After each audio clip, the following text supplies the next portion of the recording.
Scott mentioned it this morning, and we first alerted you yesterday that there's a bit of a lag time when we get heavy rain like that to see rises in our largest rivers. Some good news is that the Housatonic River is no longer forecast to even reach flood stage, but a flood warning has been issued for the Connecticut River. The Middle Haddam gauge is forecast to reach the minor flood stage tomorrow afternoon and then crest and recede through the evening hours tomorrow. So we expect to see this flood warning for the next 24 hours or so, just minor flooding forecast before we see improvements. We have a cold front to our northwest right now. This moves through early tomorrow morning. With it, we are not expecting any showers. We're simply too dry to support any precip, but it will bring some chillier air as we get later into the week. First Alert Live Radar scanning the skies with nothing to show. Connecticut's only live radar getting a bit of a break after the active weather Sunday and Monday. Here's a live look in our iCam in stores overlooking Gamble Pavilion. Things are quiet in the northeastern part of the state. A live look in our iCam in Waterbury, 39 degrees, and quiet in Waterbury too. Temperatures today topped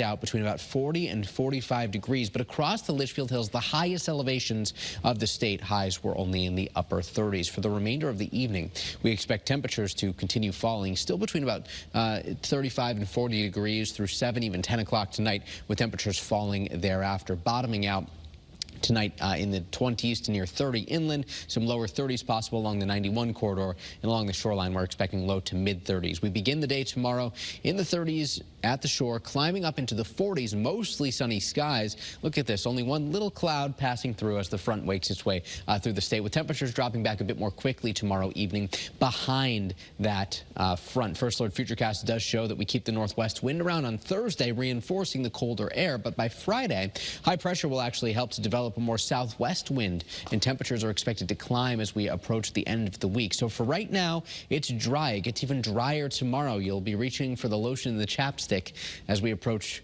say Thursday especially, but by Friday night and Saturday, things will be feeling much milder outside, and this is all out ahead of our next period of active weather. First alerting you to another rainstorm with perhaps some wind Monday.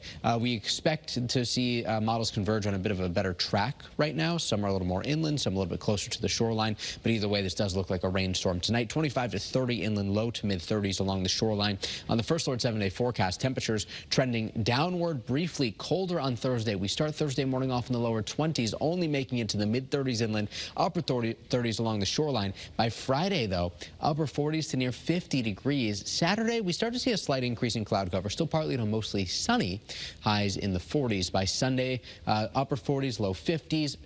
We start off with filtered sunshine and eventually bring some thicker clouds back. There's the rain for Monday, Kara. It'll be a bit breezy out there. We expect the breezy weather to last into Tuesday next week, but even then, it doesn't look like we're going to see much of a cool down. We are